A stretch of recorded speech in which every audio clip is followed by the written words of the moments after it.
Okay, so today I'm going to be looking at a piece for violin and piano by Salvatore Sciarrino. It's titled Sonatina. It was written in 1975, and the recording I'll be listening to today, along with this, is Daniele Sabatini on violin and Simone Rugani on piano. This is the Divertimento Ensemble. And I don't know much about this piece. I can't even remember if I've listened to it before. But I have listened to a lot of Sciarrino in the past. I've never seen any of his pieces live.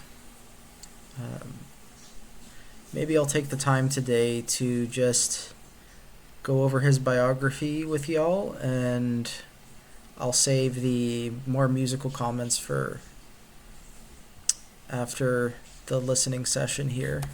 Okay, so Sciarrino was born in 1947, just after the end of the Second World War, and one of his big pieces, which I really like, is Quaderno di Strada. It's like a song cycle from 2003. So he is a native of Palermo, Italy, and is associated with Milan Conservatory, where he spent most of his career teaching. And if you are interested in his style, so he was a critic of Darmstadt's orthodoxy in its heyday, which was like 1960s, 1970s. And people associate him with Xenakis and Ligeti in that sense. And there's definitely a desire on his part to cultivate a specific sound, which I think all three of these composers have in common. And if we look at his list of works, you can see that he has a huge list of orchestral pieces and also a very big list of chamber pieces.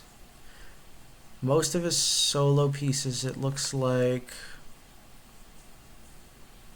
are for flute or piano. There's some variety there.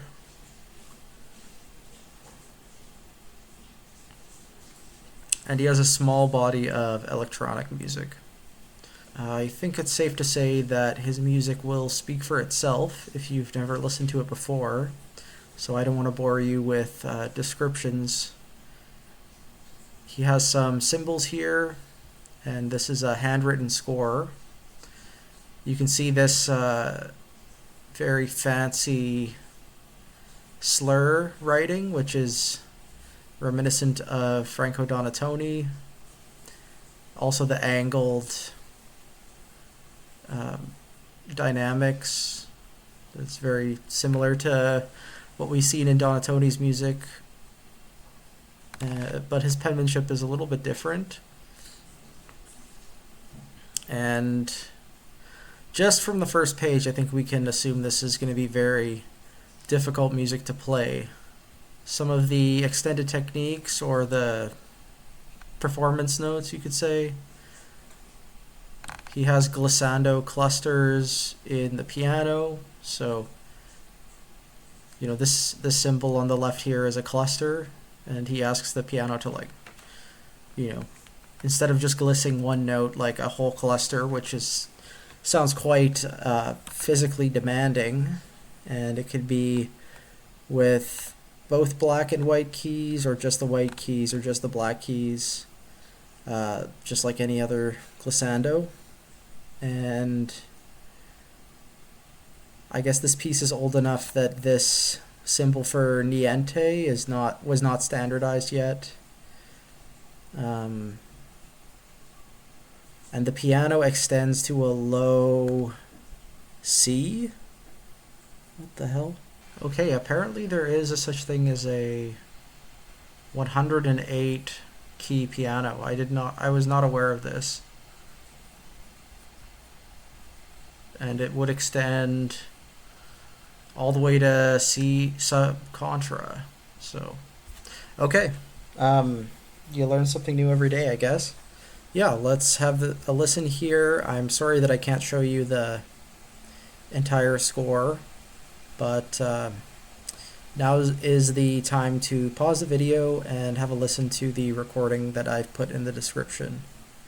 Okay, sweet. So hopefully this was a nice surprise to your ears, and yeah, I was really impressed with this piece, and it was really interesting listening, especially along with the score, seeing how many different little techniques are featured in this. Throughout the piece, as you probably noticed, the violinist is constantly playing harmonics. Some of them are touch fourth harmonics. More often, Sciarrino is just indicating where to place the left hand finger and is not too specific about what pitch comes out of it, and it results in a lot of very high sounds. And there's lots of like jeté stuff and tremolo stuff throughout. And the adagio in the middle, there is a lot of like harmonic trills, which were a unique texture, which sort of separated the piece into its constituent movements. I felt like the pianist had like this, filigree idea of undulating up and down, just ordinary playing at a very quiet dynamic. That sort of accompaniment took up the first movement. It came back in the third, but with the addition of the figures in the second movement. So there's this nice play with, taking two ideas and then combining them at the end. There's also this idea of like in the first movement, the piano is constantly active and it's clearly accompanying the violin that has these short little outbursts, and then in the second movement, Sciarrino flips it, and in the second movement, the violin is the one constantly playing, and then there's these short outbursts in the piano, which sort of are in the foreground. So, yeah, a lot of fun, like straightforward ideas like that, and a sound world that is uncompromisingly different, unapologetically different, and all of it is very meticulously notated with the sensibility of like high modernist music, basically. Hopefully you enjoyed watching the pianist execute these glisses, which are much easier if you have some sort of wool glove on the hand to like reduce friction between your hand and the keys. A lot of Sciarrino's techniques are extremely quiet, and I'm really desperate to hear them live, because I feel like when I listen to this stuff in a recording, I don't know how closely it's mic'd, and I don't know if I'm turning it up too loud. Maybe I have a more idealistic like perspective of the way they sound because of the way it's mixed and the way I'm using my headphones. It's so I'm extremely curious what these effects sound like live and what their limitations are.